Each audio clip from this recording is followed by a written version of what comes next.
بسم الله الرحمن الرحيم. الجامع اسمه مولى في نار عيسى، مسجد مولاي في نار عيسى. بسم الله الرحمن الرحيم. انا معرفش مين مولاي في نار عيسى، لكن خلينا نبص. انا دخلت صليت بالصدفه العصر، يعني العصر ادن عليا وانا ماشي في الشارع، فدخلت صليت. عايز اوريكم ايه ايه العظمه دي. اول ما دخلنا بالبوابه بتاعته، الحجر اللي بني منه المسجد مبني من حجرة عتيقة. المقرنصات الأب اللي معمول منه المسجد، أنا مش خبير، لكن على ما نفتكر من دراستنا كنا بناخد في كلية تربية جامعة عين شمس بعض المواد اللي لها علاقة بالفنيات، فأنا أفتكر المقرنصات والمدلاة والحاجات دي. طيب، بسم الله الله أكبر. ندخل جوه شوية. أنا عايزك بس تشوف الحجرة عاملة ازاي، والاقواس، القرش اللي موجود، الممرات. خلينا نمشي كده ونشوف هل يا ترى في صحن ولا ايه.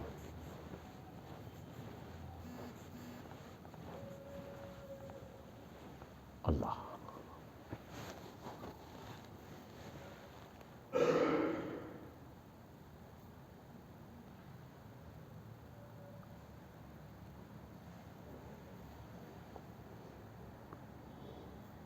حجرة عتيقة زي اللي في مساجد مصر القديمة، بس هنا واضح ان الامور واخدة يعني شكل فيه اهتمام اكتر.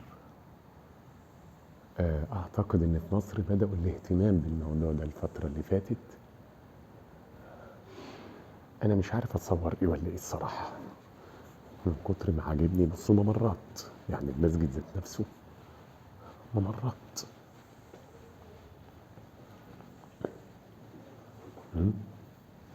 يعني تفتكر ان ده باب مثلا ولا حاجة تمشي ما تلاقيش باب. ده صرف ولا ايه ولا تكييف؟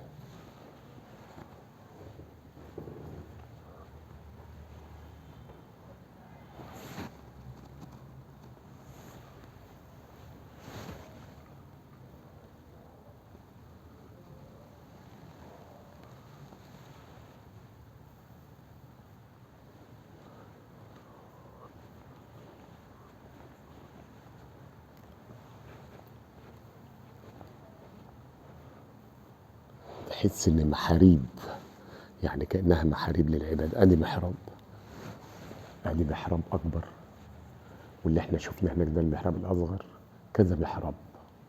يعني تحس ان الموضوع كأنه في محاريب. معرفش هل يا ترى يعني ليه علاقة فعلا بالعمارة للأديان الأخرى ولا إيه بالظبط؟ أنا معرفش. ده المكان اللي بيقعد عليه ده الشيوخ، برضك محراب ومقرنصات. ده المحراب اللي بيبقى فيه الشيخ. دي الساحة الرئيسية.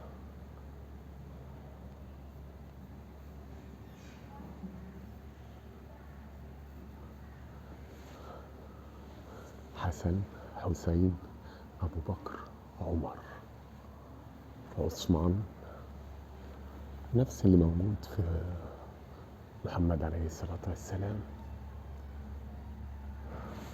حسن رضي الله عنه، وعلي رضي الله عنه، وعمر.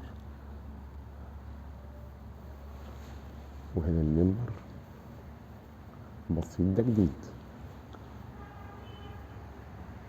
شيء عظيم يعني الصراحة. اسمه مسجد مولاي زي ما قلنا في نار عيسى. تحياتي المخلصة لكم. زي ما أنا توقعت بالظبط وأنا بسجل جوه في المسجد اللي هو مسجد في نار عيسى. فهو فعلا دير كنسي أو كنسي زي ما بيسموه. مسيحي، وكان معبد أساسا. فده التاريخ بتاعه، لو حبيتوا تقروا بالراحة تثبتوا بقى الشاشة وقروا براحتكم خالص.